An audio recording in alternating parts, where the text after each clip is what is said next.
You know that feeling when you're standing in front of a crowd, holding a glass of champagne, and every nerve in your body is screaming, "Don't do it"?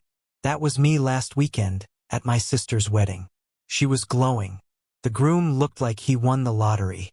The whole venue was like a Pinterest board exploded. Fairy lights, live string quartet, handmade name cards, a S. More's bar. Picture perfect. And then it was my turn to give the Maid of Honor toast. Now here's the thing. My sister, 31F, and I, 28F, have always had a complicated relationship. She's always been the golden child, the favorite, the one who could do no wrong. I was the backup dancer in the stage production of her life. But last year, that changed. I discovered something. A secret so big it could have torched the entire wedding before it even began. I kept my mouth shut for months. I told myself, it's not your place. I tried to stay in my lane. But that night, I swerved. I didn't start my speech with a joke. I didn't say, "Love is patient." I looked straight at the groom's parents and said, "Before I raise this glass, there's something the bride needs to confess." And then I told them everything. Ida, let me rewind. 3 months before the wedding, I was helping my sister pick up her altered dress from a boutique. While she was in the dressing room, her phone buzzed. I glanced down and froze. It was a message preview from someone named C. It read, "Last night was incredible. I hate pretending we're just friends." At first, I thought maybe it was a bachelorette party fling. But curiosity got the best of me. When she came out of the dressing room, I casually said I left my phone in the car and took hers with me instead. In the car, I opened the messages. She had been cheating on her fiancé with this guy C for over a year.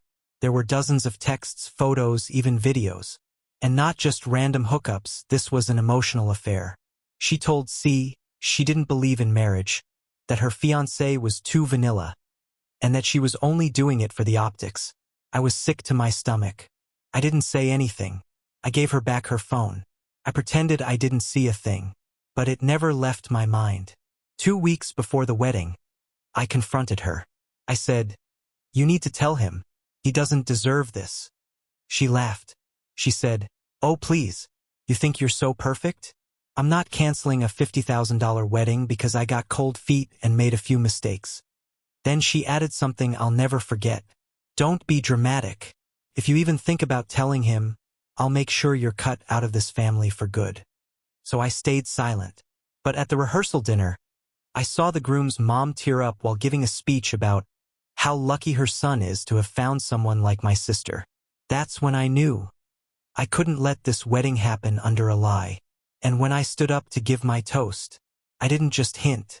I dropped the full truth. I didn't yell. I didn't cry. I didn't even raise my voice. I simply looked around the room and said, "Before I raise my glass to the bride and groom, I feel like it's only fair the groom hears something I found out a few months ago. Something that might change the way we all look at today." The room went dead silent. My sister stared at me like I had stabbed her in the back. Her mouth dropped open, and I swear, for a second, I thought she was going to leap across the table. I turned to the groom and said, "You deserve to know that for the past year, your fiancé has been in a relationship with another man. His name starts with C. Check her phone. There's proof." Gasps. Glass breaking. Someone muttered, "Is this a joke?" The groom just sat there, blinking. Then, without a word, he stood up and walked out of the room. I set my glass down and followed him. He was standing outside in the parking lot, staring at his shoes like the ground was going to open and swallow him whole. I walked up slowly and said, "I'm sorry, I really am. But I couldn't sit through that ceremony knowing what I know." He didn't say anything for a long time. Then he asked, "Why didn't you tell me earlier?" Fair question. Fairer man. I told him the truth. Because I didn't want to ruin everything. But then I realized it was already ruined. "You just didn't know it yet." He nodded. Then he pulled out his phone and called his best man. Said one sentence. "Cancel the ceremony. I'll explain later." And just like that, the wedding was off. Inside, chaos had erupted. My mom was crying. My dad yelled at me in front of everyone. My sister had locked herself in the bridal suite. The guests were awkwardly sipping champagne like they were watching a live-action soap opera. And I was officially public enemy number one. After the groom canceled everything, guests started leaving like rats off a sinking ship.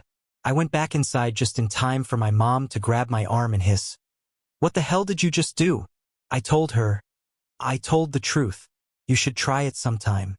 She slapped me. I didn't cry. I didn't even flinch. My dad pulled me aside and said, "You've humiliated your sister.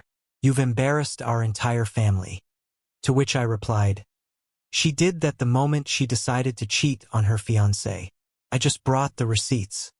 But that didn't matter. By the end of the night, I was officially disinvited from the family brunch, kicked out of the hotel room my parents were paying for, blocked by my sister on every social media platform. I drove home alone, and for the first time in years, I didn't feel small. I felt powerful, but also very, very alone. 2 days later, the internet exploded. The ex-groom made a post on Facebook, then Instagram, then Reddit.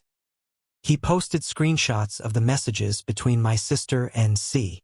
But here's the twist. C wasn't just some guy. He was my sister's married coworker, with kids. Turns out they'd been having an affair during office hours, during work trips, even once in his wife's car. The groom ended his post with, "I want to thank OP's name for being the only one in that room brave enough to tell me the truth." It went viral. Comments were flooding and calling me a hero and my sister. Well, you can imagine. The fallout? Just getting started. After the groom's post went viral, it was only a matter of time before people found her accounts. And they did. Comments like, "You don't deserve forgiveness. You cheated on a man who clearly adored you. Glad your sister outed you. She saved him.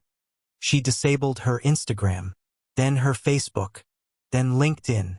But the damage was already done. Her job found out. And guess who worked at the same company? Yup. C. HR launched an internal investigation.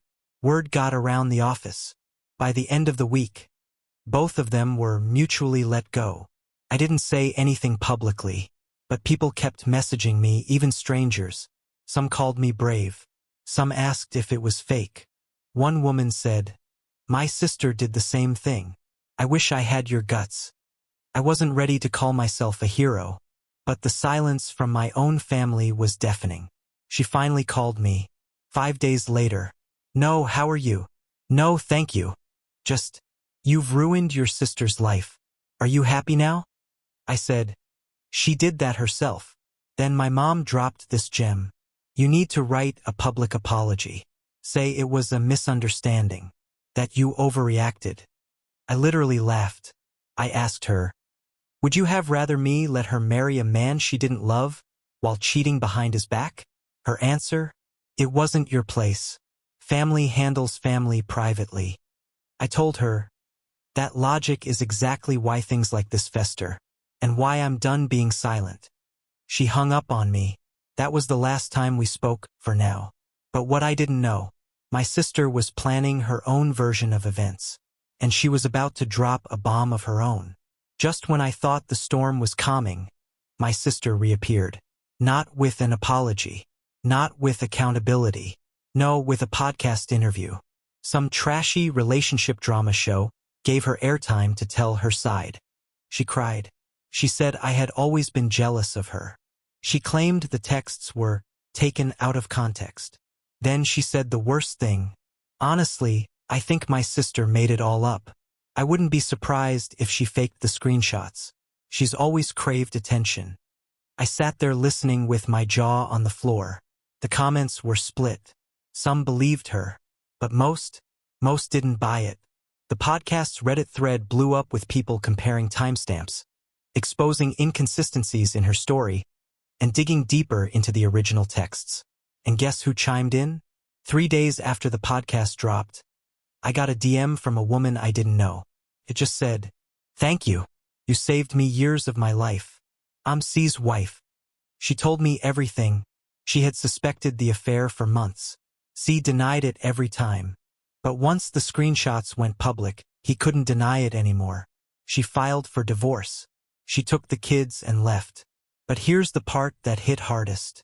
Your sister told him she was going to upgrade her life by marrying a boring rich guy while keeping him on the side. She sent me proof. Voicemails. Screenshots. I asked her, "Are you okay with me posting this?" She said, "Absolutely. Burn it all."